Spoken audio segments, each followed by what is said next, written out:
Welcome to the Saraway channel, wherever you are in the world, and so much love to each and every one of you. How are you doing? I do hope you're doing remarkably well. I'm doing great, thank you very much, and I'm so glad you're joining me for a story tonight. But before we do, don't forget to go and get yourself something lovely to drink, because this is a super story. And let's continue with tonight's story. Dear Sarah, and all your lovely listeners, it doesn't feel right sitting in this car next to my boyfriend Warren.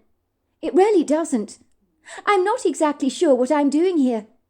I don't even know if I like Warren all that much, even though he's a reasonably nice guy.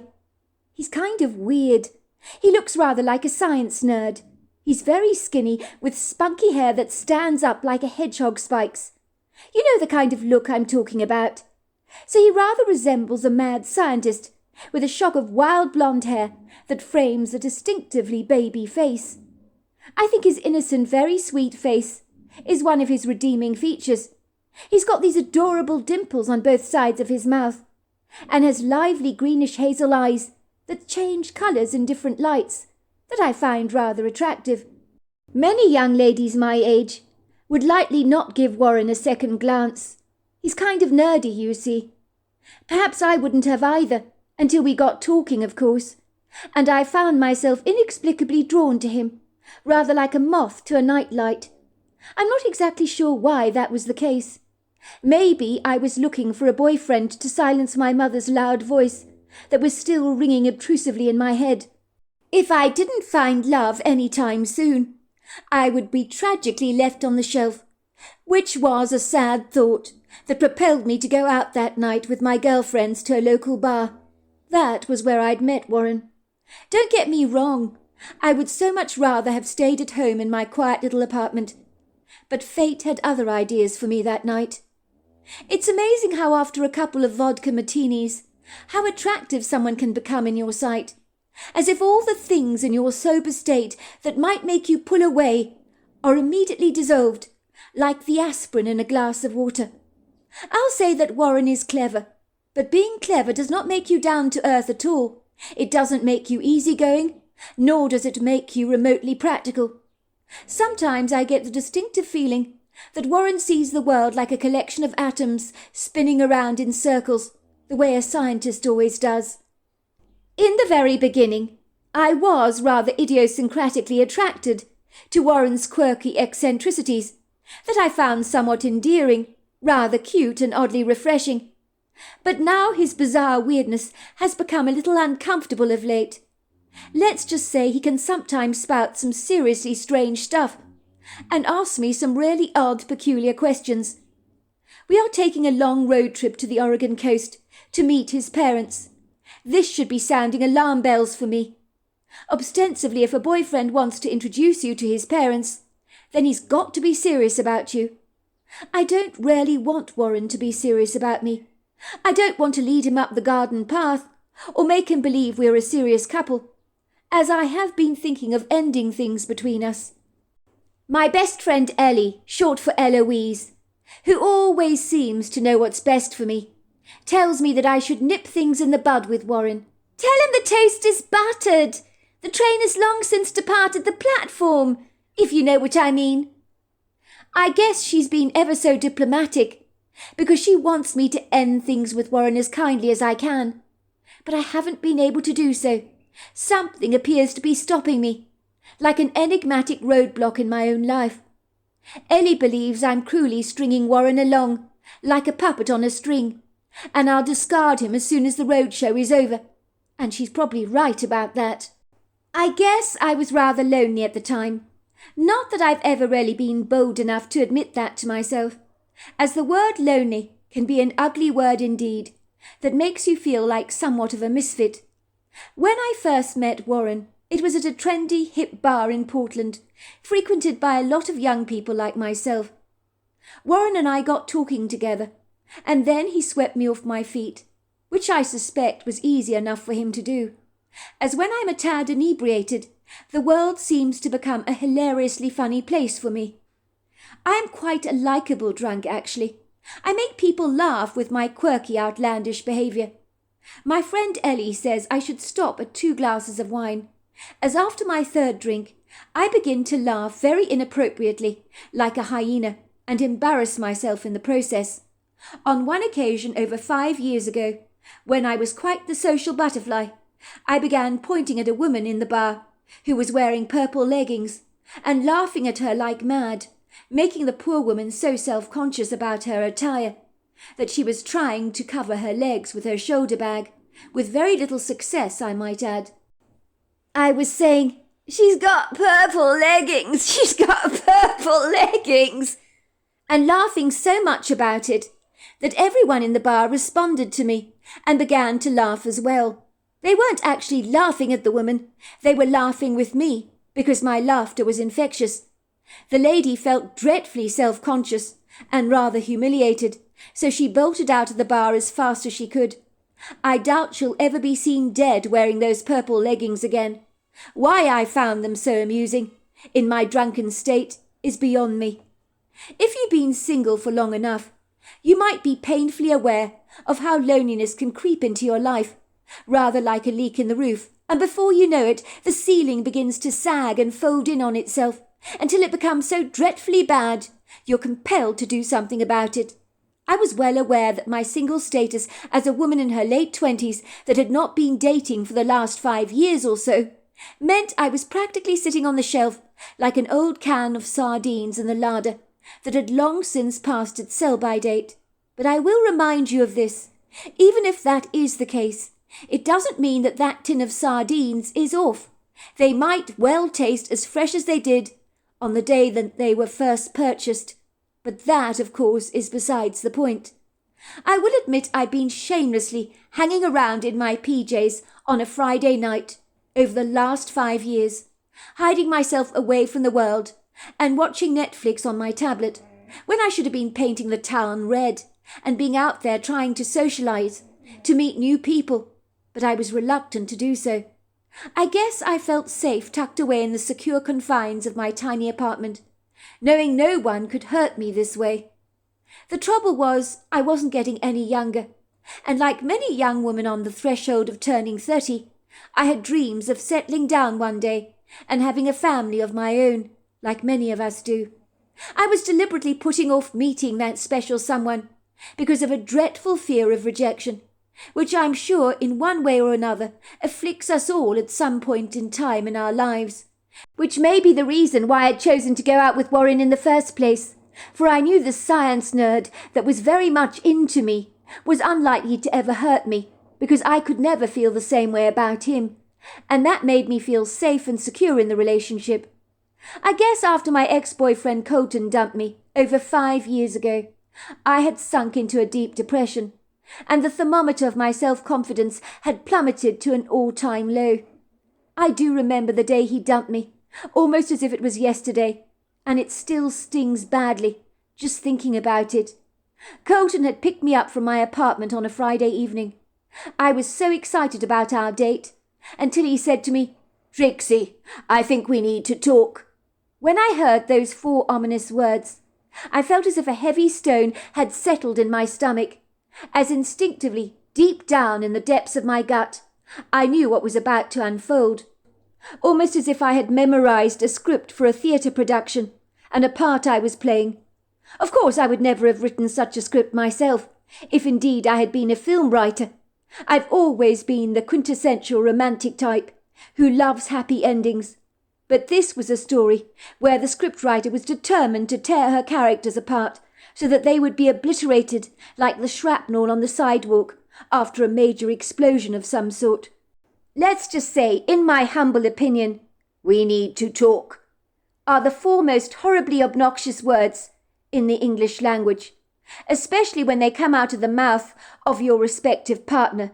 Those words mean indisputably that something is badly off, and you're probably on the verge of being ditched. My boyfriend Colton pulled over to the side of the road in his vehicle. It was in a leafy green but sleepy neighbourhood in Portland. He looked extremely uncomfortable, shifting rather awkwardly in his seat, and I noticed his lips were trembling. It was such a magnificent night in Portland, as spring had boldly overtaken A bleak, cold, miserable, and somewhat unforgiving winter. And although the days were a little on the fresh side, the hint of summer was very much on the precipice of being birthed. And during the day the cherry blossom trees were ablaze with pretty ethereal pink blossoms that lit up the world with a resolute reassuring promise of warmer days ahead. I had seen that in recent days, as if by magic, people's yards with their bleached grasses were becoming infinitely greener, as revival had suddenly made her mark. You could feel a new spirited energy circulating around the atmosphere in Portland, almost as if the people, like bears, were finally coming out of a long hibernation. They had come to life again, and there was a buzz in the city. The bars were filled with the cheerful trills of laughter and upbeat music, and during the day coffee bars and restaurants were doing a thriving business, and people began to eagerly abandon some of the extra layers of warm clothing that they had been wearing, rather like reptiles discarding their tired old skins, and choosing to engage more in the social scene, you could say. I had been looking forward to the evening, as it was the first evening in a long time when I could dress up a little. And what girl doesn't enjoy that? I had chosen to wear something rather glamorous for the occasion, which was a startling change from being swaddled in so many layers of winter clothing. I don't think Carlton even noticed how good I looked that evening when he picked me up from my apartment. If he did, he never so much as complimented me, which was something he would normally have done. He'd always been a gentleman like that, and appreciated it when I made an effort with my appearance. On what I can only describe as a twinkling evening, I felt bitterly disappointed when Carlton failed to compliment me on my brand new hairstyle and the beautiful dress I was wearing, that had cost me a pretty penny, I have to say. My dark brown hair was highlighted with auburn tones, and was thickly layered in an elegant shoulder-length bob, which really looked rather becoming on my small pixie face, even if I say so myself. In truth, Carlton seemed otherwise distracted, as if he had something monumental on his mind that did not include me. It could not have been a more magical night. The evening was begging for lovers to come out from their hideaways and take romantic walks down the streets of Portland, holding each other's hands and stealing sneaky sweet kisses down discreet little alleyways. But romance seemed to be the last thing on Carlton's mind that night. Carlton had said he was going to take me to an excellent Italian restaurant that had recently opened its doors to the public and had taken Portland by storm, with its delicious, authentic Italian cuisine. In my head I had already decided what I would order that night for dinner, as I had a thing for gnocchi, and I was pretty sure it would be on the menu. Just thinking about it was making me salivate, because I was becoming increasingly hungry. I hadn't eaten much all day, in eager anticipation of this incredible food that I was about to enjoy, that had deservedly earned commendable write-ups in all the local papers, with food critics describing the restaurant as like taking a trip to Tuscany. The food is to die for. You'll forget you're in Portland when you eat here. You'll be teleported to a little town in Italy and be eating authentic Italian. Word of advice, make absolutely sure you go to this restaurant very hungry, with an empty stomach. The portions are exceedingly generous, the food mouth-wateringly delicious. Leave plenty of room behind for dessert, for even the tiramisu will send you on a trip to heaven. You want to talk, Carlton? I said bleakly, seeing the red flag waving a warning note in my head. What did Carlton want to talk to me about? Was he about to ditch me, I wondered. But aren't we supposed to be going to this restaurant you were telling me about, that's all the rage here in Portland? I asked, trying to sound rather casual and relaxed, when I was feeling anything but. My little heart began to race rather apprehensively in my chest, and it was so loud I could hear its throbbing in my ears. Something was up. I could feel it. Carlton was behaving very strangely, and seemed to be avoiding any direct eye contact with me. What on earth was going on? Of course we're going to the Italian restaurant, Carlton affirmed. I've booked, haven't I? Besides, I understand the food is all the rage. Let's not kid. It's hard to get a table there, because it's booked up so quickly. As I was saying, we need to talk. It would be awkward talking at the restaurant, with so many people potentially eavesdropping on our conversation. I understand the tables there are very close together." In retrospect, I doubt that being overheard was Colton's true concern. He was probably worried I'd make a scene in front of an audience of spectators while they were enjoying their Italian food on a Friday night. He wouldn't have wanted to become the entertainment for the evening, but he needn't have worried about that, because I'm far too dignified to throw a tantrum or make a scene in front of a crowd. The tone of Colton's voice told me everything I needed to know. Something was definitely up, and it wasn't a good feeling. He was abrasively curt towards me, and shivers of dread began to tingle down my spine, but not in a good way, of course. Ostensibly, it's a feeling that alerts you to the formidable, cruel reality that after Colton's words have been uttered, he can never take them back, and they'll pretty much throw a wrecking ball at my life, one way or another. I was sure of that. For a moment there was a brief silence in Colton's car that was so sharp and so pronounced you could have cut it with a knife. Colton stared out of the windscreen window rather blankly. He had purposely parked his car in this quiet neighbourhood, where there wasn't a single soul in sight, but the street lights lit up the pavements, and the sky was so bright that the houses and front yards were all dappled under a soft illumination from the ethereal silvery glow of a full moon. It would have been decidedly romantic if I hadn't picked up on the stiff tension in the atmosphere that was as thick as black smoke pluming from a burning building. "Nice night," said Colton nonchalantly. "It sure is," I said. "So bright, so many stars out there tonight," he said. "You said you needed to talk, Colton. So why are you stalling? Yes, I agree, it's a fabulous evening. The weather is warmer. Spring is definitely on its way. For the first time in ages you can see I'm not wearing a jacket. But what is it you want to say?" I asked.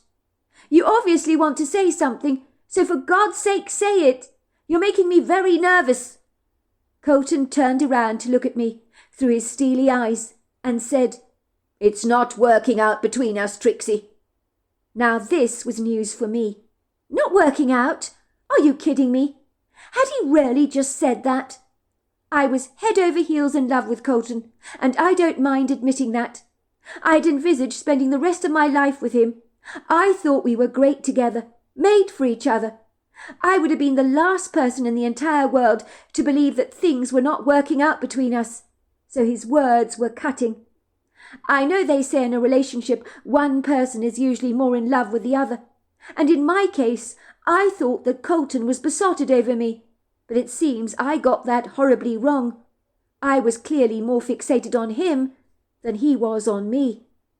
I was so dumbfounded by his words that I looked at him with a stupefied expression on my face, as if I had been stung by a jellyfish. I paused for a second and said, very matter-of-factly, "Is there someone else?" "No, of course there's no one else. It's just, I just don't think we're working out, that's all. I think we should call it quits on our relationship. But of course I would like us to remain good friends. We've always got on very well together. And that's why I thought we could still go to the restaurant after this, because I'd like to keep in touch with you." When he said this, I felt like someone had thrust a knife in my heart. I bit my lips so hard I could taste the coppery blood on my tongue.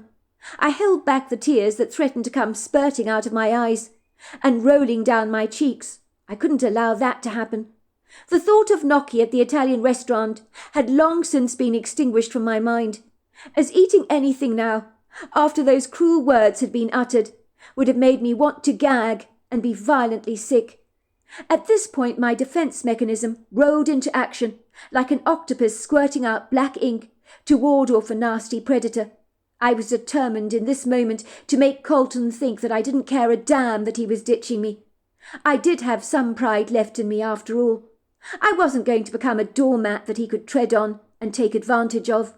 Why would I give him the satisfaction of showing him how much he'd actually hurt me? I wanted him to believe that in the grand scheme of things, that he hadn't actually meant much to me in the first place, and that him breaking up with me was no big deal at all. I hoped my insouciance towards him would sting him as much as he was hurting me in this moment. I looked at him with a blasé indifference, as if I didn't care a jot that he'd just dumped me. I almost acted as if I was heartily relieved to have him draw the curtains on our relationship with such a finality.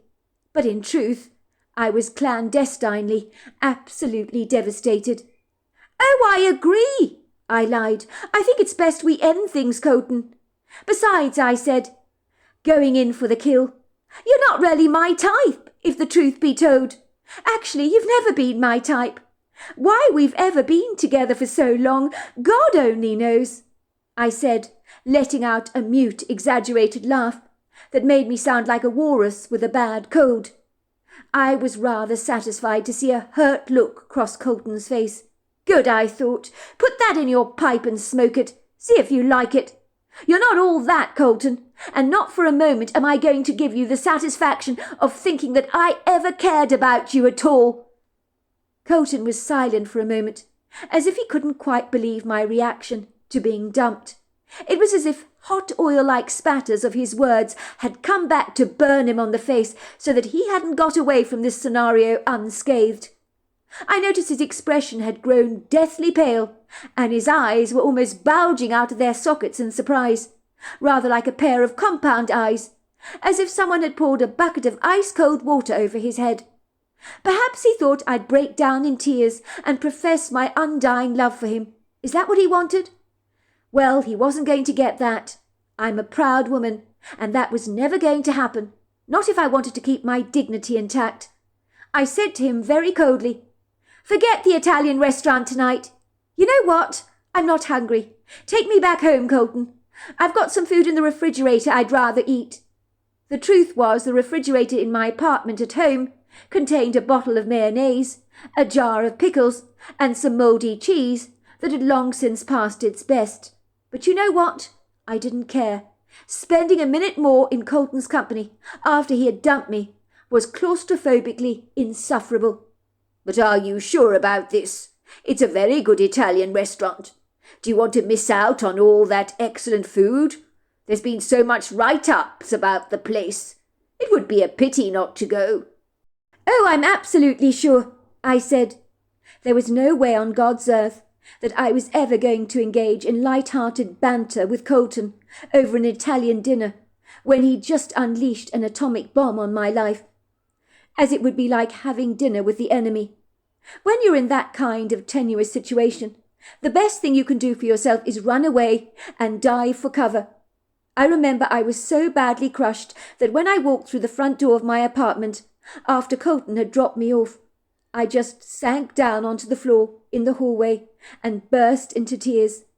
It took me a long while to compose myself, and when I finally gathered my senses together, the first thing I did was call my best friend Ellie to tell her what had happened. She always believed that me and Colton would one day get married, so hearing my startling news would be more than a little shocking for her. "Trixie! It's you! What are you doing phoning me? I thought you were at that Italian restaurant enjoying a meal with Colton." "It didn't happen," I told her. "I'm back in my apartment." "But I don't understand. Is Colton not well or something? Couldn't you go?" "It's not that," I said stiffly. Carlton's absolutely fine. Nothing wrong with him at all. I'm the one that's in a mess, actually." "You're scaring me, Trixie. Has something happened?" For a moment there was a brief silence on the telephone. I didn't have the stomach to articulate the words to my best friend, because it made them become so real. "For goodness sake, Trixie, what's happened? Spill, will you?" A whimper came out of my mouth, and finally a few wobbly words followed. Colton told me we needed to talk before we got to the restaurant." "Talk about what, Trixie?" "Well, he took a shortcut through this very quiet neighbourhood. He parked his car there. I knew something was off, Ellie, I really did, when he said we needed to talk. I had this horrible feeling in my gut that whatever he was going to say, it wouldn't be good. It turns out, Ellie, I was absolutely right." "What the hell did he say, Trixie? Spill, for goodness sake. You're scaring the hell out of me. What did he say? Oh, please don't tell me he's got cancer or something. Has he got a deadly diagnosis or something?" In a nutshell, Ellie, he dumped me. That's what happened.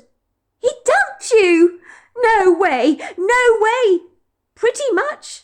Ellie, I thought he was the one, I wailed. I thought things were going so well between us. I thought we'd spend the rest of our lives together. And now this. I never saw this happening in a million months of Sundays. Ellie was silent as she processed what I was saying.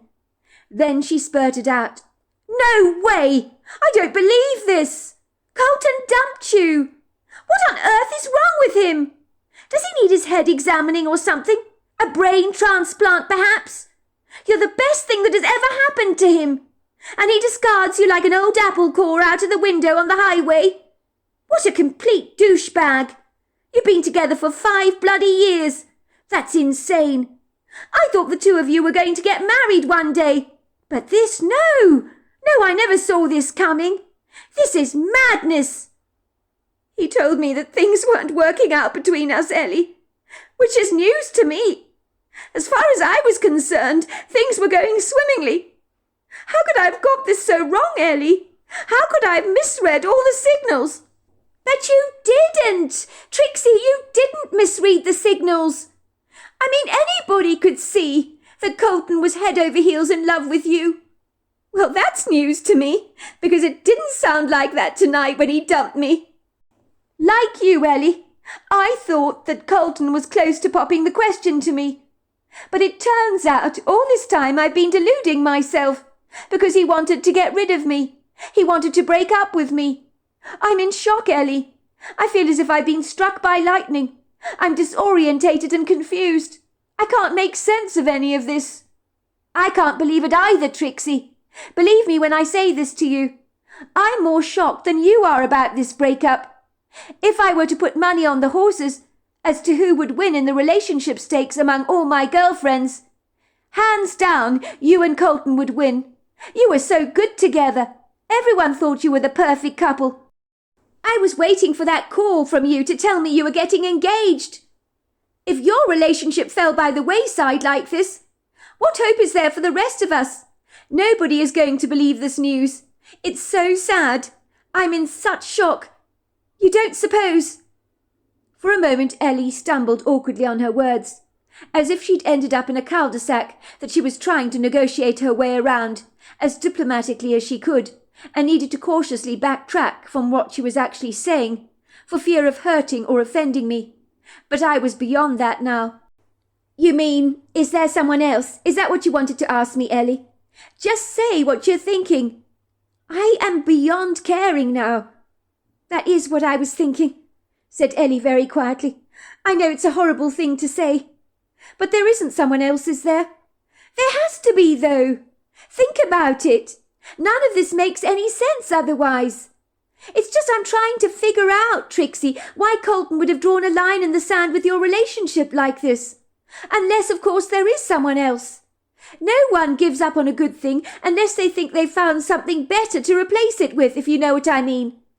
Not that he could ever replace you, Trixie, of course.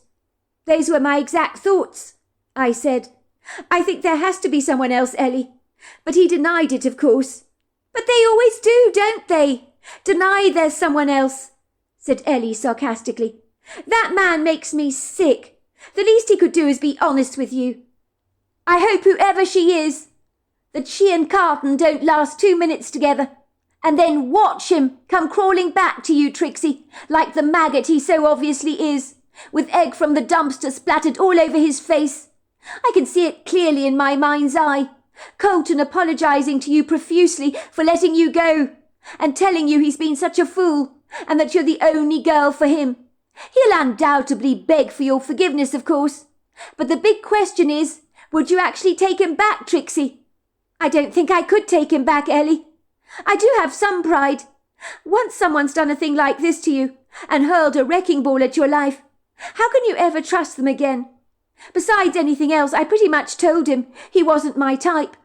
I acted as if I was almost relieved the relationship had come to an end. I wanted to hurt him, Ellie, to make him realise he wasn't all that. I think that my ex-boyfriend, because I'm going to call him that now because he is an ex now, he does have a bit of an ego on him. without wishing to be mean. But he's often been, a little full of himself. You go, girl. I'm proud of you, Trixie.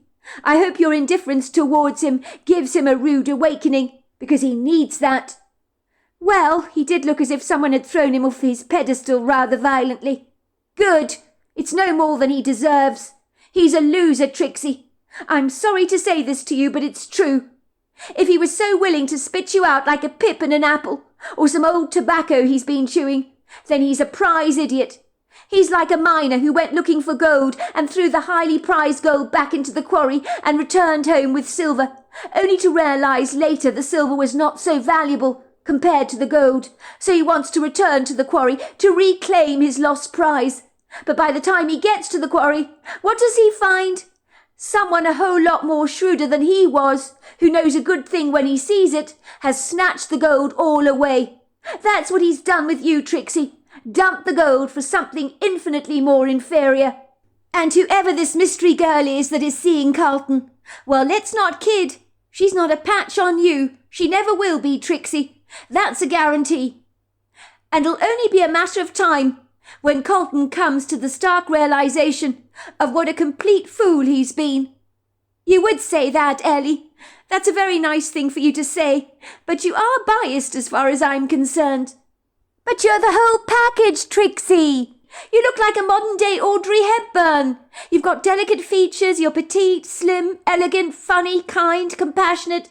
You can't say that about many people out there these days. In the same breath, you do sting badly if someone stands on you, like a bluebottle on the beach.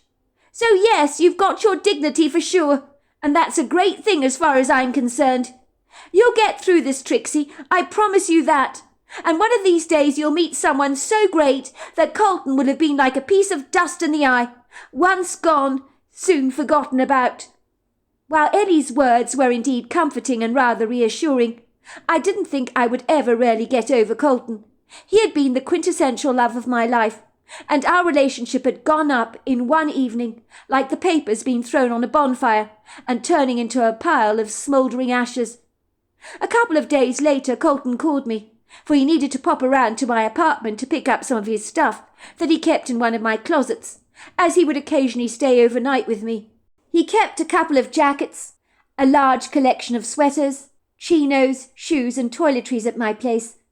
So I quickly gathered his stuff in a bin liner, ready for him to pick up.